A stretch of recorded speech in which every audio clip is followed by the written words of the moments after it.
الله لا إله إلا هو الحي القيوم لا تأخذه سنة ولا نوم له ما في السماوات وما في الأرض من ذا الذي يشفع عنده إلا بإذنه يعلم ما بين أيديهم وما خلفهم ولا يحيطون بشيء من علمه إلا بما شاء وسع كرسيه السماوات والأرض ولا يؤود حفظهما وهو العلي العظيم. بسم الله الرحمن الرحيم قل هو الله أحد الله الصمد لم يلد ولم يولد ولم يكن له كفوا أحد. بسم الله الرحمن الرحيم قل هو الله أحد الله الصمد لم يلد ولم يولد ولم يكن له كفوا أحد. بسم الله الرحمن الرحيم قل هو الله أحد الله الصمد لم يلد ولم يولد ولم يكن له كفوا أحد. بسم الله الرحمن الرحيم قل أعوذ برب الفلق من شر ما خلق ومن شر غاسق إذا وقب ومن شر النفاثات في العقد ومن شر حاسد إذا حسد. بسم الله الرحمن الرحيم قل أعوذ برب الناس ملك الناس إله الناس من شر الوسواس الخناس الذي يوسوس في صدور الناس من الجنة والناس. بسم الله الرحمن الرحيم اللهم يا عظيم السلطان يا قديم يا دائم النعم يا كثير الجود يا واسع العطاء يا خفي اللطف يا جميل الصنع يا حليما لا يعجل صل يا ربي على سيدنا محمد وآله وسلم وارضى عن الصحابة أجمعين. اللهم لك الحمد شكرا ولك المن فضلا وأنت ربنا حقا ونحن عبيدك رقا وأنت لم تزل لذلك أهلا. اللهم يا ميسر كل عسير ويا جابر كل كسير ويا صاحب كل فريد ويا مغني كل فقير ويا مقوي كل ضعيف ويا مأمن كل خائف علينا كل عسير وفتيسير العسير عليك يسير. اللهم يا من لا يحتاج إلى البيان والتفسير حاجاتنا كثيرة وأنت عالم بها وبشير. اللهم إنا نخاف منك ونخاف ممن يخاف منك ونخاف ممن لا يخاف منك. اللهم بحق من يخاف منك نجنا ممن لا يخاف منك. اللهم بحرمة سيدنا محمد صلى الله عليه وسلم احرسنا بعينك التي لا تنام واكنفنا بكنفك الذي لا يرام وارحمنا بقدرتك علينا فلا تهلكنا وأنت ثقتنا ورجاؤنا برحمتك يا أرحم الراحمين. وصلى الله على سيدنا محمد البشير النذير السراج المنير والحمد لله رب العالمين. اللهم إنا نسألك زيادة في الدين وبركة في العمر وصحة في الجسد وسعة في الرزق وتوبة قبل الموت وشهادة عند الموت ومغفرة بعد الموت وعفوا عند الحساب ونصيبا من الجنة وارزقنا النظر إلى وجهك الكريم. وصلى الله على سيدنا محمد وآله وصحبه وسلم. سبحان ربك رب العزة عما يصفون وسلام على المرسلين والحمد لله رب العالمين. بسم الله الرحمن الرحيم بقدرة بسم الله الرحمن الرحيم ارفع قدري واشرح صدري ويسر أمري وارزقني من حيث لا أحتسب ولا أدري بفضلك وكرمك وإحسانك يا من هو كاف يا عين صاد حميم عين سين قاف وأسألك بجلال العزة وجلال الهيبة وعزة القدرة وجبروت العظمة أن تجعلني من عبادك الصالحين الذين لا خوف عليهم ولا هم يحزنون برحمتك يا أرحم الراحمين وأن تصلي وتسلم على سيدنا محمد واجعل لي doa dewi hajat disebut. Bismillahirrahmanirrahim. Alhamdulillah. Salli wa sallim.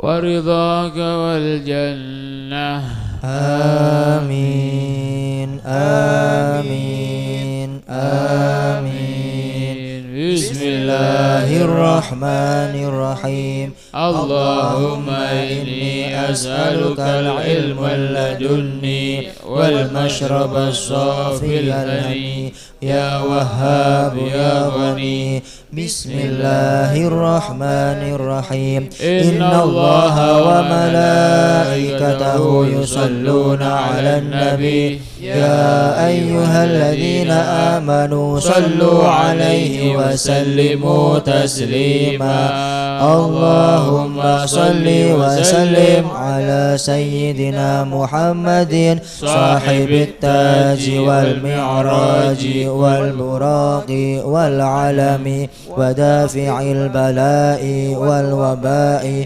والمرض والألم جسمه طاهر مطهر معظم منور من اسمه مكتوب مرفوع على اللوح والقلم شمس الضحى بدر الدجى نور الهدى مصباح الظلم سيد الكونين وشفيع الثقلين أبي القاسم سيدنا محمد بن عبد الله بن عبد المطلب هاشم سيد العرب والعجم نبي الحرمين محبوب عند رب المشرقين والمغربين أيها المشتاقون لنور جماله صلوا عليه وسلموا تسليما اللهم صل وسلم وبارك عليه اللهم صل على سيدنا محمد صلاة تغفر بها الذنوب وتصلح بها القلوب وتنطلق بها العصوب وتلين بها الصعوب وعلى آله وصحبه ومن إليه منسوب. فاتحة. أعوذ بالله من الشيطان الرجيم بسم الله الرحمن الرحيم الحمد لله رب العالمين الرحمن الرحيم مالك يوم الدين إياك نعبد وإياك نستعين اهدنا رب الصراط مكة المستقيم صراط الذين أنعمت عليهم يا رب مكة يا رب مكة والصفا بمحمد اغفر لنا يا سامعا لدعانا يا رب مكة والصفا بمحمد اغفر لنا يا سامعا لدعانا اقدم هوانا إن أردت رضانا وحذرت بحب سرنا لسوانا واخضع لنا إن كنت راجيا لها واترك مناك إن أردت منانا وجرب من كتوصفا بمحمد اغفر لنا يا سامعا لدعانا واجعل وقوفك ما بقيت ببابنا فلعل أن تحظى بنا وترانا علمت بأننا أهل الوفاء ومحبنا ما زالت تلوانا يا رب من كتوصفا بمحمد اغفر لنا يا سامعا بدعانا فإذا قضيت حقوقنا يا مدعي عاينتنا في الكائنات عيانا نحن الكرام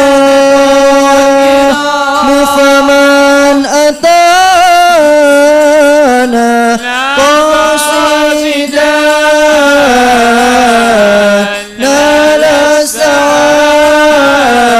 السعادة عندما يلقانا عنها من لا تكون مقصرا وانظر ترى عشاق حول حمانا يا رب من كتوصفا بمحمد اغفر لنا يا سامعا لدعانا مستبشرين بنيل ما قد أملوا فرحين موت نظروا الجمال عيانا هموا بعيش قتيل راعي عندما كشف الحجاب وشاهدوا ما ونانا يا رب من كتوصفا بمحمد اغفر لنا يا سامعا لدعانا فهم المراد ولا يراد سواهم فالقلب مشتغل بهم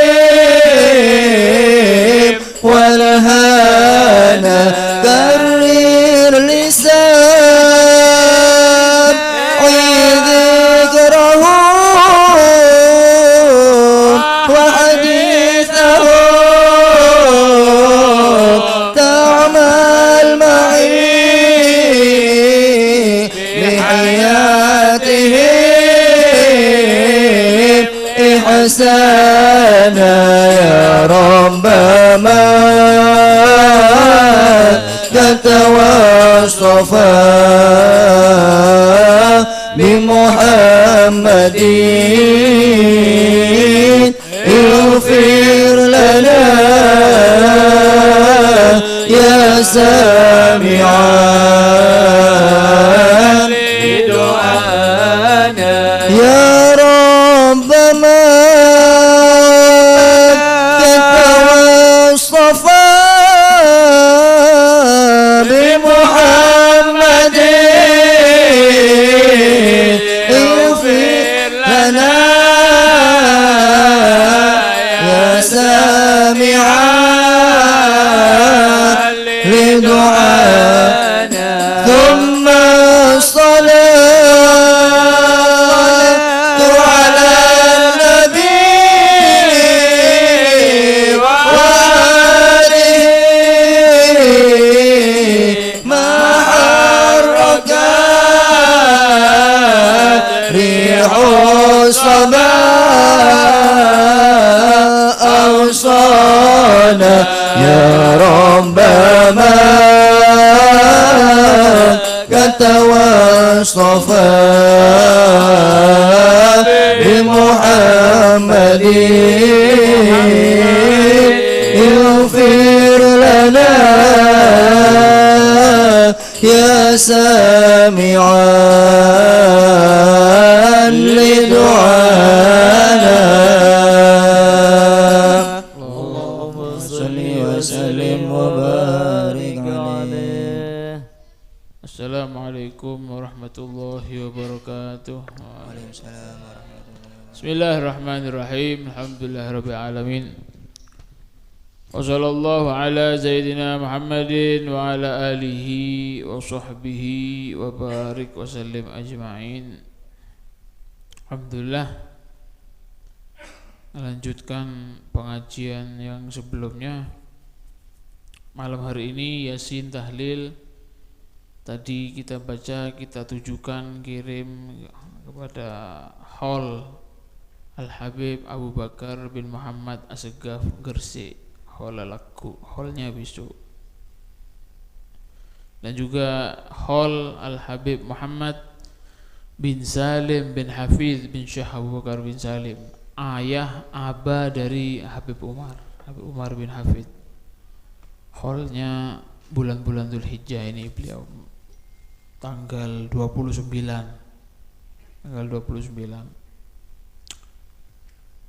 Lah berniatan mentermoga oleh barokah dari saya Holin, dari para aulia, orang-orang soleh, amin Allahumma amin. Bismillahirrahmanirrahim. Walal mu'allif rahimahullah nafa'ana bihi bi ulumihi bi ulumi sairus solihin ila an qala wa'lam. Kemarin diterangkan katanya Habib Abdullah Haddad, orang neka butuh, harus ada dasar ketika mau mendekatkan diri kepada Allah, harus punya dasar ilmu. Karena al-ilmu madar, ilmu itu tolak ukur dari segala sesuatu. Orang montak di ilmu tak tahu ilmu lah gampang coba akhir yang lain. Nika urusan dunia, napa boleh urusan akhirat. Orang tadi ilmu sujud ngapa bagi ke pangeran, zakat sebanyak apa saja kepada fakir miskin, fuqara wal masakin. Sodako benyaan ngak napa we tada ilmona niat tak tepak sia-sia. Tidak ada gunanya. Itu pentingnya ilmu. Sampai kemarin diterangkan sama Habib Abdul Haddad bahwasanya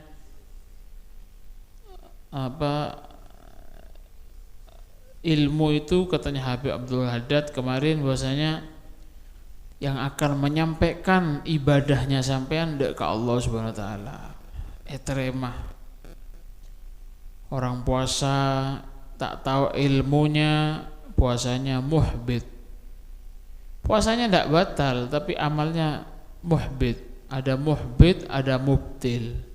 Puasa neka beda sama batal, pasah beda sama muhbit yang mengosongkan pahalanya puasa. Orang puasa searian ngerasain orang pasana oleh lapar tok tak oleh kejeran gara-gara tak tahu ilmu nah. Unjuk kok tak rasan orang. Beda kancana ngirim nang WA asan rasan orang kakek beri entar ke masjid. Kok beri masjid orang telah orang bau no celok sarah. Tak ngerasain sampean rem bocah sampean setuju pada bi ngerasain. Nyongok status misalnya. Nyongok silet check and recheck artis dirasani sampean nyongok neng asik syarik sampean akan sama dosanya seperti orang yang ngerasani itu. Ndak melok ngerasani tapi melok oleh dosa enak, ndak kesel tapi oleh dosa nih kan ya. Ndak berkurang, dia dosanya 10 sampean 10. Ridho bil maksiyah. Wong sing ridho rela terhadap kemaksiatan yang terjadi, yang rela itu dapat dosanya juga. Gara-gara nggak ono ilmu nih. Saiki katanya Habib Abdul Haddad, orang yang beribadah bi ghairi ilmin, tanpa dasar ibadah, kanad doror al-a'id alaihi bisababi ibadatih akthar.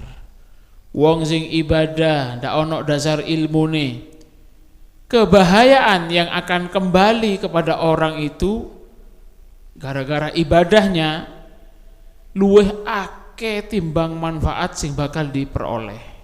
Sampeyan ibadah nggak ono dasar ilmune, nggak tepak, doror bahayanya akan lebih banyak sampean dapat tinimbang sampean oleh manfaatnya. Nah, hati-hati. Wa kam min 'abidin at'aba nafsahu fil ibadah. Banyak orang itu yang capek ngelakoni ibadah ini itu dan lain semacamnya. Wa huwa ma'a dzalika musirrun 'ala ma'siyatin. Tapi ternyata dia ndak sadar ibadahnya akeh, tapi ibadah itu ndak garai pangeran ridho tapi garai pangeran murka. Ya ra'annaha ta'ah au annaha ghairu ma'siyah.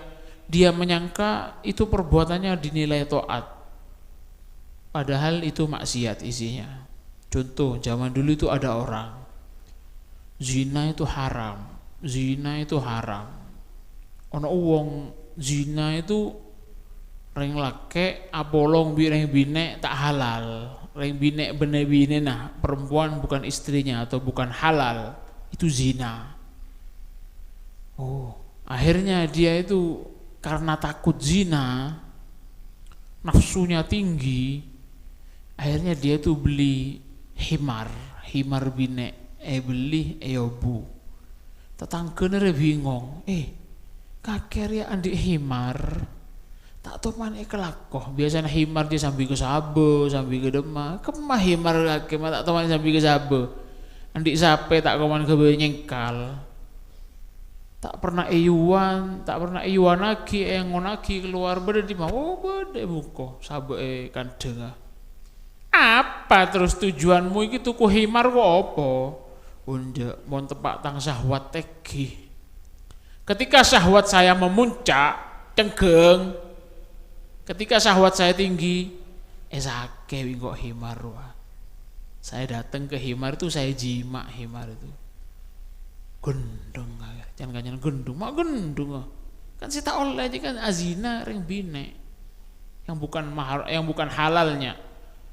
Dia ndak tahu ternyata menyetubui ngapolong hewan je dosane lebih rajo. Dosane lebih rajo iki ya. Situng dosa zina, situng dosa bengal hewan, zalim dan lain semacamnya. Gara-gara nggak ada ilmu, tujuannya baik supaya saya terjauh dari zina, supaya terjauh saya itu dari zina, tidak berbuat zina dan lain semacamnya.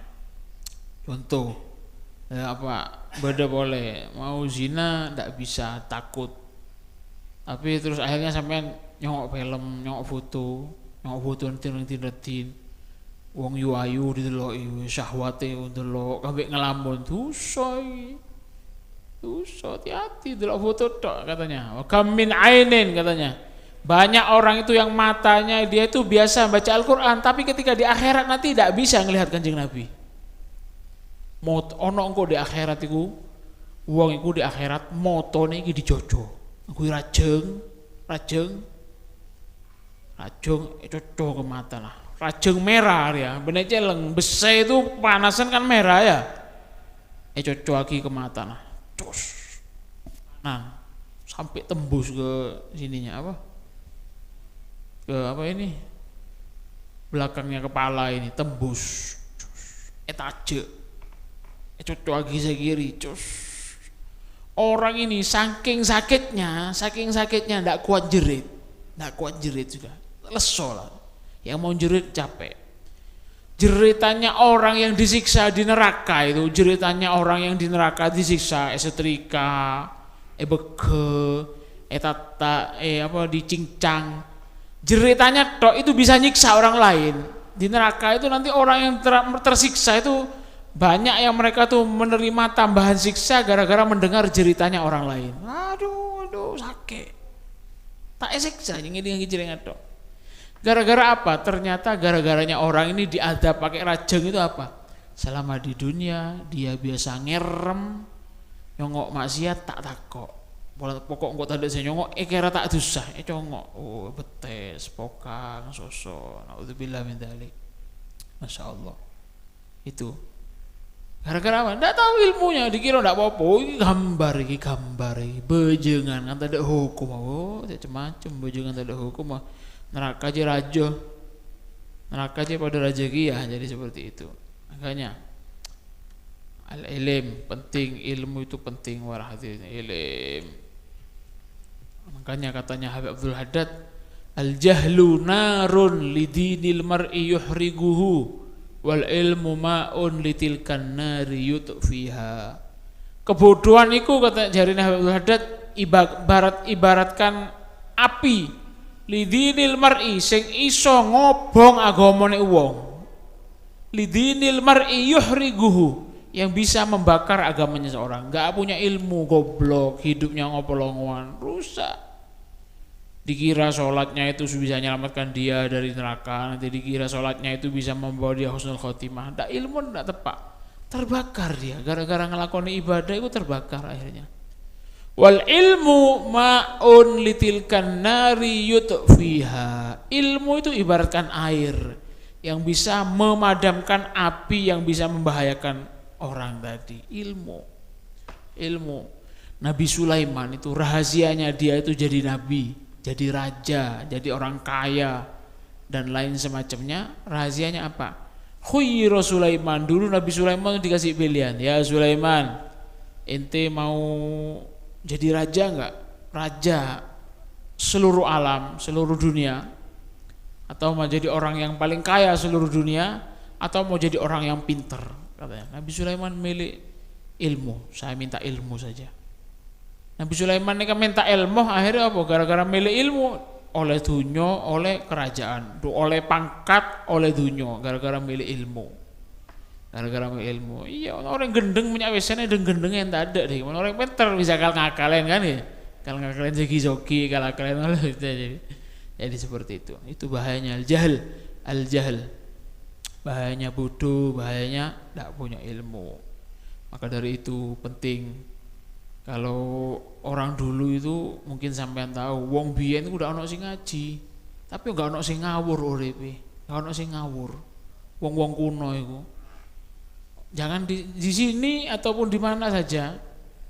Saya ketika di Tarim nih orang awam itu banyak. Tapi gak ono sing ndak ngerti sunnah itu gak ono. Dek kene santri mondok sunnah ndak dilakoni di Indonesia. Di Tarim itu orang awam tuh ndak semuanya orang Tarim Hadramut beli ndak, banyak orang awam lagi ya. Sampean kalau ngelihat bajunya timbang kelambine sampean si apik kelambine sampean. Kelambine kus elek, kotor kadang.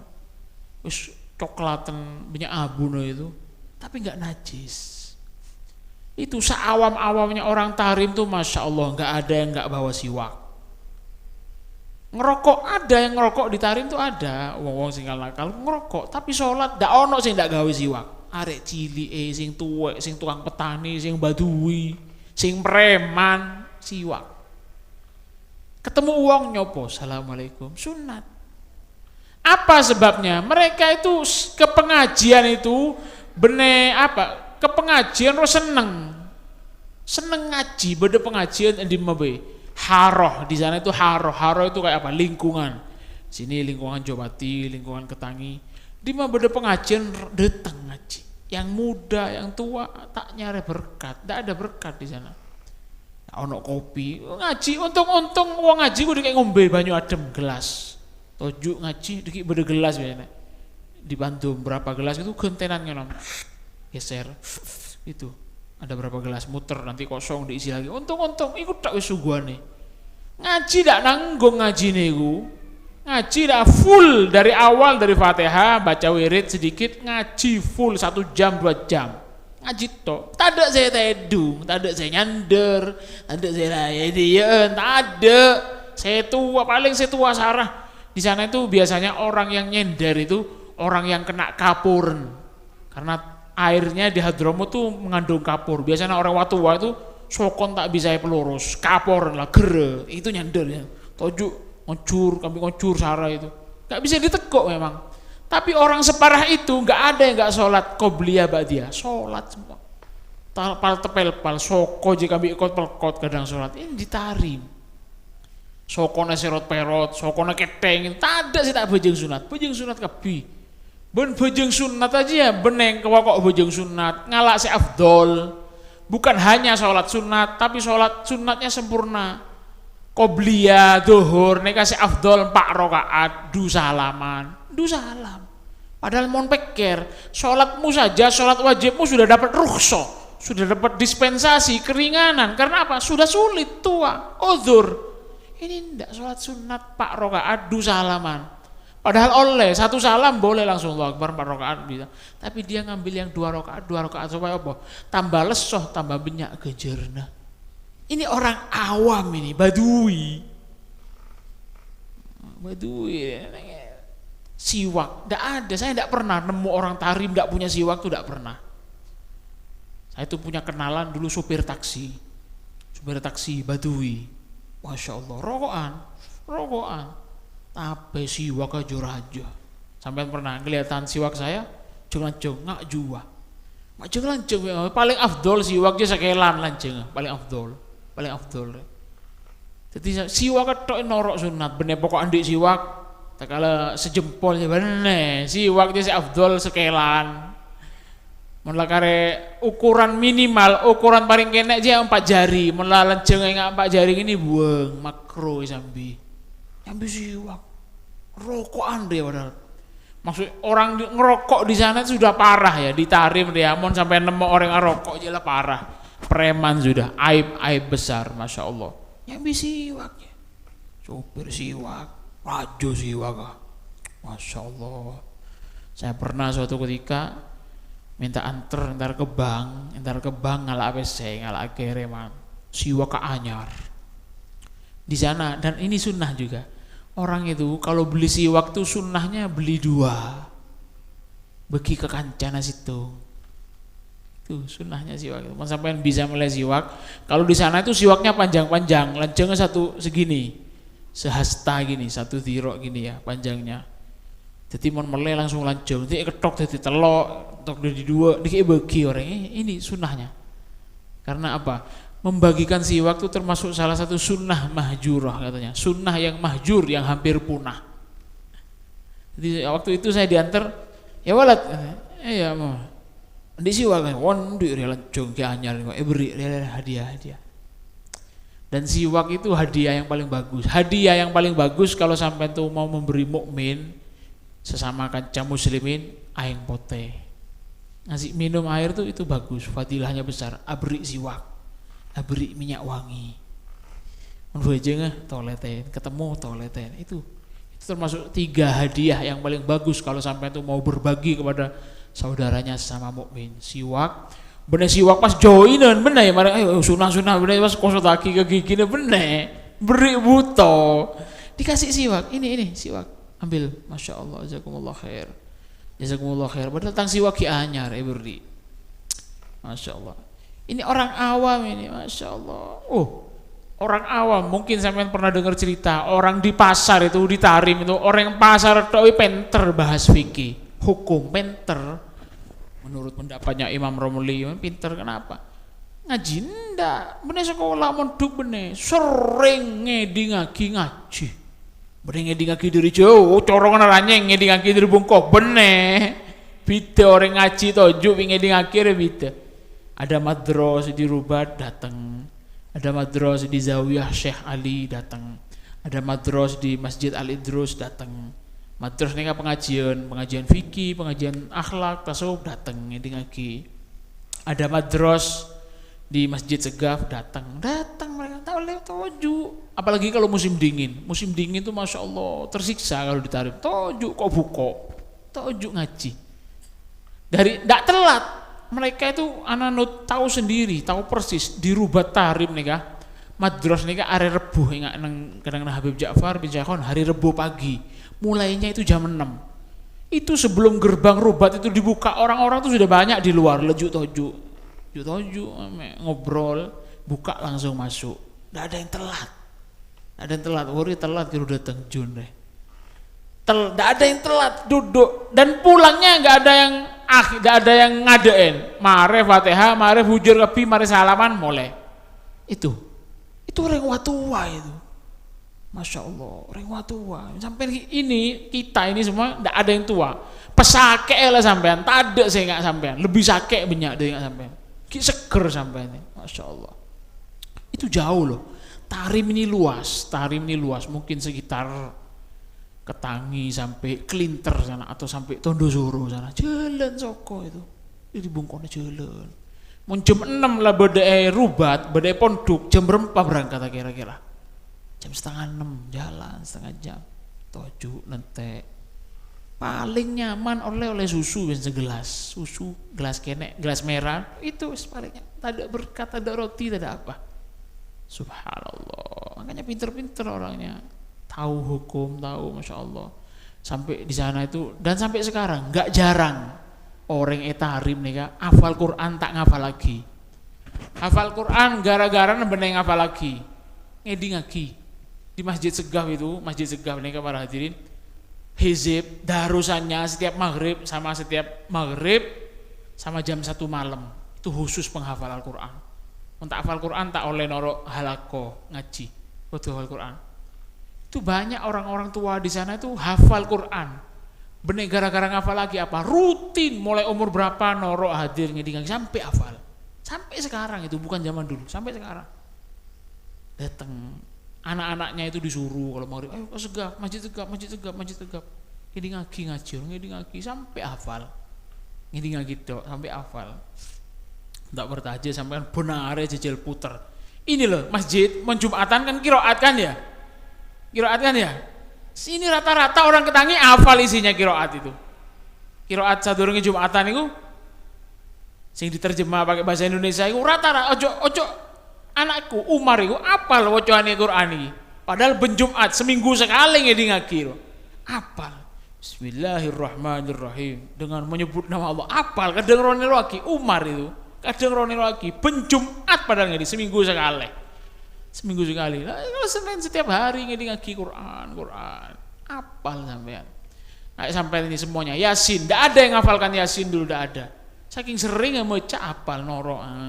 Kadang saya kok mik salah tegon. Padahal tak apal sampean. Itu saking seringnya itu pentingnya apa? Mujalasah itu penting ya. Mujalasah itu penting. Makanya beto ngaji teko mbek ngrungokno iku beto. Makanya penting apa ndolek kanca lungguh iku penting para hadirin.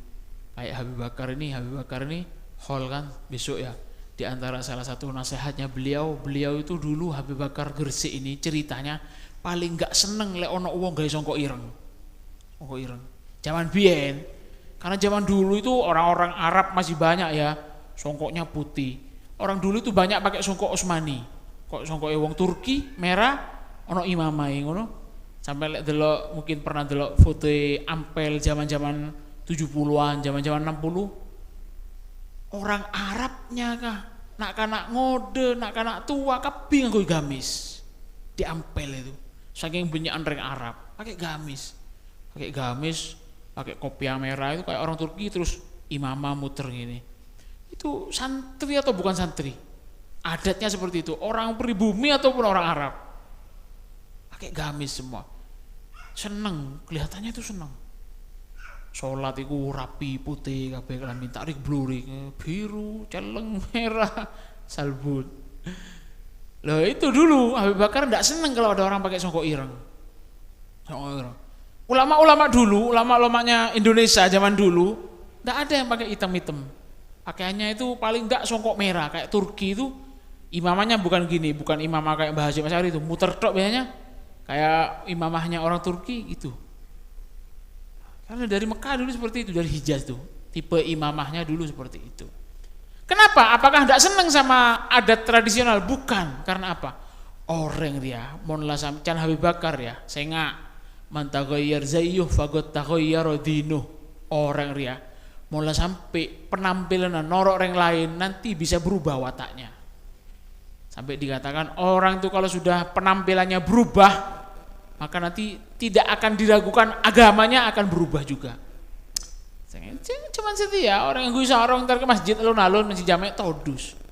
Seorang gue celana ntar ke Pasifik. Todus, gue sarong todus. Itu. Memang seperti itu. Programnya musuh Islam tuh dikurangi sedikit-sedikit, akhlaknya dikurangi sampai ndak seneng yang kelambine. Gue kelambi ndak seneng yang akhlake, gue ndak seneng yang uonge. Gue ndak seneng terakhir ndak seneng yang nabine. Nabine gak kira disenengi gue suwe-suwe.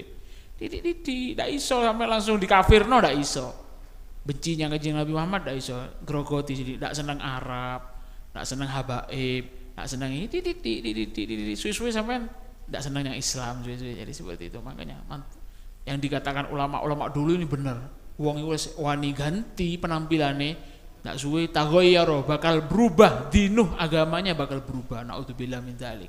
Makanya termasuk salah satu yang bisa menguatkan iman tuh kalau sampai niru pakaiannya orang-orang soleh. Orang-orang soleh. Al-Habib Muhammad bin Idrus Al-Habsyi yang ada di Gubah, di Ampel itu ada pemakaman Gubah Ampel. Pasar Ampel itu, pasar ziarah itu kayak sampai metu katanya nggene bis lewat nggene dodolan pasar itu. Nah, di tengah-tengah situ ada kubah ijo, Ampel Gubah namanya. Itu ada Habib Muhammad bin Idrus Al-Habsyi. Habib Muhammad bin Idrus Al-Habsyi ini muridnya Habib Ali Habsyi pengarang Simtud Duror. Muridnya pengarang Simtud Duror, Habib Ali Habsyi. Habib Muhammad ini sangat dicintai oleh Habib Ali Habsyi, sangat dicintai, murid dekatnya. Suatu ketika Habib Muhammad ini jahit jubah ini jubah. Mau lebaran jahit jubah ke penjahitnya. Subhanallah, jubah ini sesean, lajeng sese, tanang saya situng, saya kanan tanang loros, saya situng, saya kiri, lajeng geluh, tanang area. Padahal kain pas. Yang ngukur yang jahit ini pas ngukurnya, tapi subhanallah ketika dikasihkan ke Habib Muhammad tak pas. Ukur boleh sisi nonggu, tangan saya kanan repas, saya kacer tangan lanjung geluh. Ketika dicoba tak pas, aduh Beb, kok tak cocok Beb ya? Tadi sudah sesuai. Nangis Habib Muhammad ini nangis, ya Allah, nangis. Ini ya betul. Ria tang salah Ria. Salah apa Beb? Saya yang jahit. Enggak, ini salah saya. Kenapa? Gara-gara saya ketika saya mau bikin jubah ini, ketika engkau nyekota jubah ketika kok ajaib jubaring kok kelopain, saya lupa ndak pamit dulu sama guru saya lupa ndak pamit dulu sama Habib Ali Habsyi. Ini akhirnya ditegur sama Allah Subhanahu wa taala sampai seperti itu. Ditegur, hubungannya kuat, yang gurunya wong soleh kuat, sampai ditegur. Ini hal remeh, padahal oh kelambi rek itu opo yo sampean katanya ngaji salah ditegur. No, kelambi gara-gara aku ndak izin yang guruku ditegur oleh Allah Subhanahu wa taala. Padahal kaine pas sing jahit iku pas ngukuri tepak digawe mbek Habib iki dicoba ndak cukup. Tak sedeng serial pas serial jenggeluh. Sangat memalukan. Kok iso sisian? Ya mosok kain iku iso molor dawa dhewe ngono. Ndak ono, subhanallah ditegur. Gara-garanya apa? Saya lupa ndak pamit dulu sama guru saya. Sampai seperti itu. Ada wali min auliyaillah. Yang gurune kok ngono, cintane kok ngono, masyaallah, apalagi kita enggak mau dekat. Nah, makanya katanya Habib Abu Bakar tadi di antara salah satu nasihatnya beliau tuh yang saya sangat ingat, tidak seneng kalau ngelihat dulu ada orang songkokan hitam. Karena apa? Karena bergeser. Akhirnya biasanya orang tuh pakai songkok putih, akhirnya bergeser nanti. Suwe-suwe akhirnya geser, subhanallah. Suwe-suwe saiki akhirnya haji akeh wong songkokan ireng saiki. Ono tulisane kadang gambar merah putih, gambar ria, gambar do macam-macam. Gambar Ka'bah dan lain semacamnya. Tidak salah. Cuman apa? Sanan kebiasaannya orang-orang dulu tuh jangan sampai ditinggalkan. Itu bahaya kalau sampai sudah bergeser dari mereka, bakal berubah, sampai bakal berubah. Naudzubillah min dzalik. Gara-gara ndak duwe ilmu, naudzubillah min dzalik. Mantar muka manfaat, mantar muka barakah. Ala hadiniyah wa kullatin shalihah syamilah kamilah fi haritid dunya wal akhirah. Ya li balikul khair dafi al kulli syarr wa ila hadratin nabi Muhammadin sallallahu alaihi wa alihi wasallam. Al-Fatihah. أعوذ بالله من الشيطان الرجيم بسم الله الرحمن الرحيم اهدنا الصراط المستقيم الضالين آمين. اللهم صل وسلم وبارك عليه. فحين قرب أوان وقع هذا الحبيب أعلنت السماوات والأرضون ومن فيهن بالترحيب، وأمطار الجود الإلهي على أهل الوجود تسج، وألسنة الملائكة بالتبشير للعالمين تعج. سبحان الله الحمد لله ولا إله إلا الله والله أكبر. سبحان الله الحمد لله ولا إله إلا الله والله أكبر. سبحان الله والحمد لله ولا إله إلا الله والله أكبر. والقدرة كشفت قناع هذا المستور ليبرز نوره كاملا في عالم الظهور، نورا فاق كل نور. وأنفذ الحق حكمه على من أتم الله عليه النعمة من خواص الأمة، أن يحضر عند وضعه أمة تأنيسا لجنابها المسعود ومشاركة لها في هذا السماق الممدود.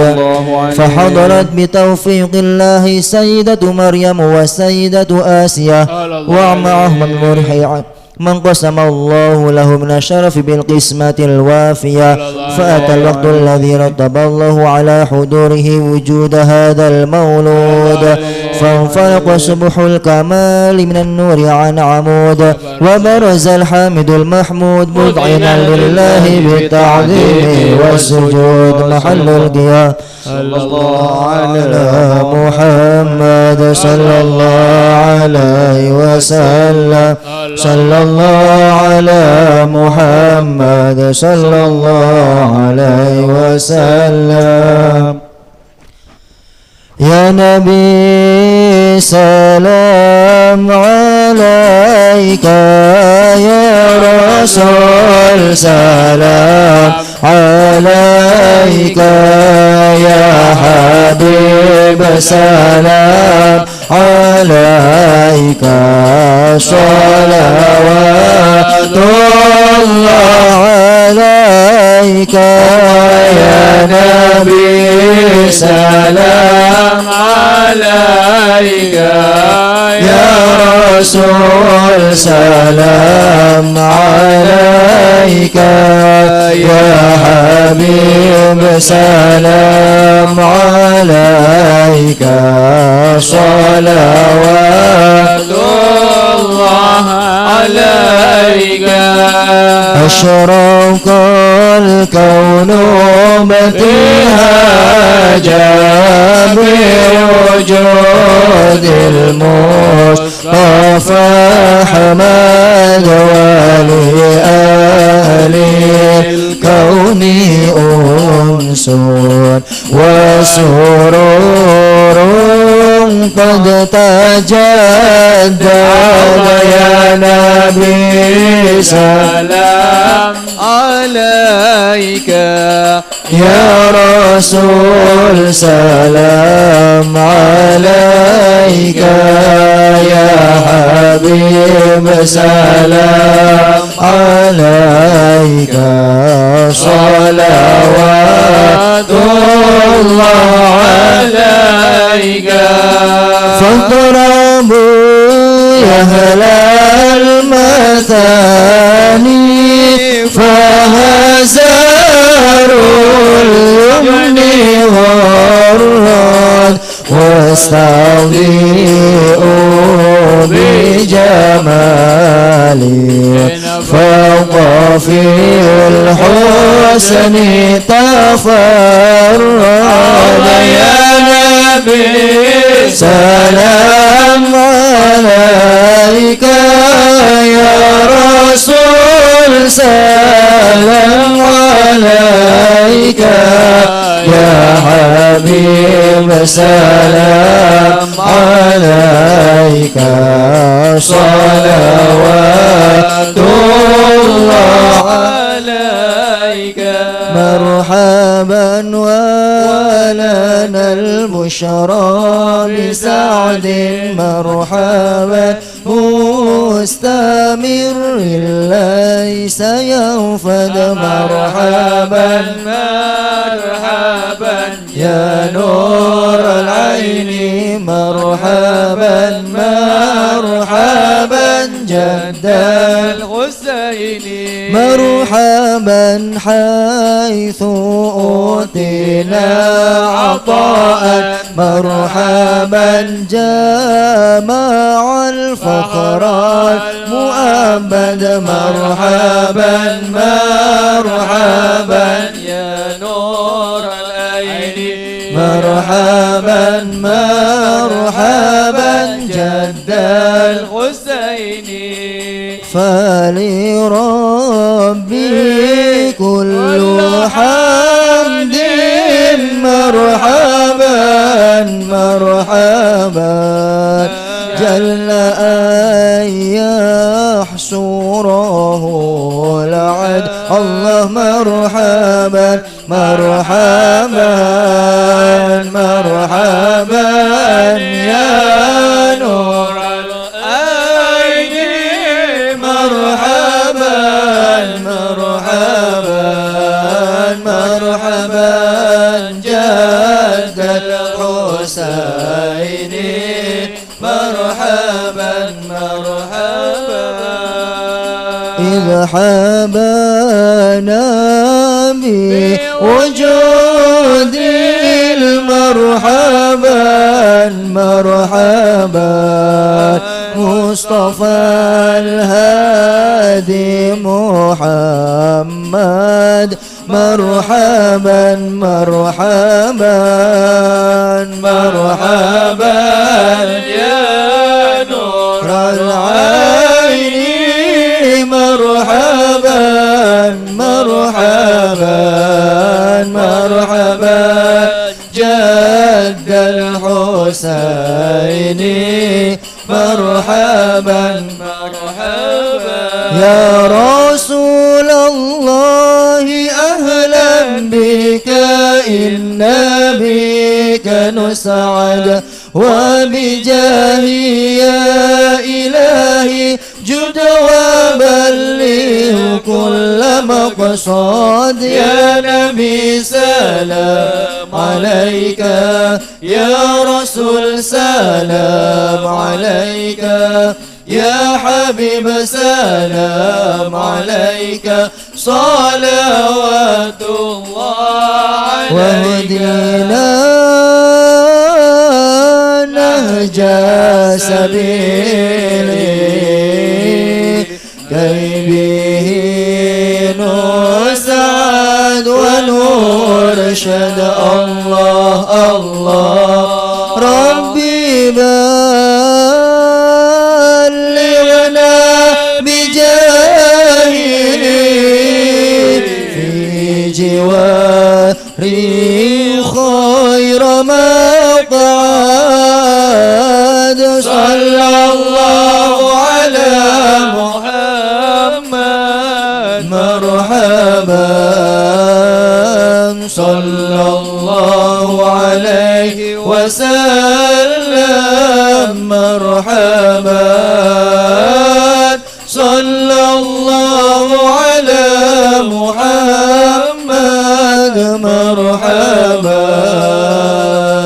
صلى الله عليه وسلم مرحبا الله تغشى يا الله أشرف الرسل محمد يا الله ربي فاغفر لي ذنوبي يا الله ببركة الهادي محمد يا الله وسلام مستمر يا الله كل حين يتجدد يا الله ربي فاغفر لي ذنوبي يا الله ببركة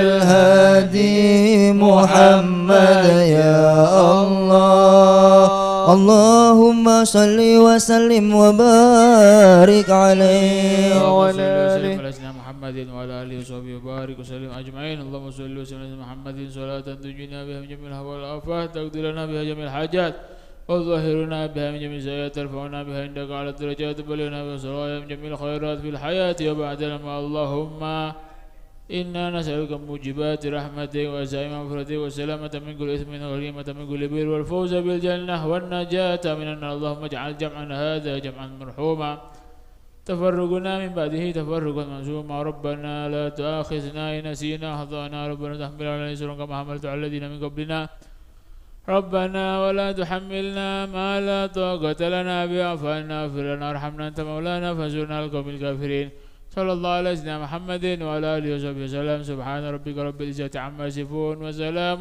على المرسلين الحمد لله رب العالمين بسر الفاتحة نعوذ بالله من الشيطان اهدنا الصراط المستقيم اللهم صل على محمد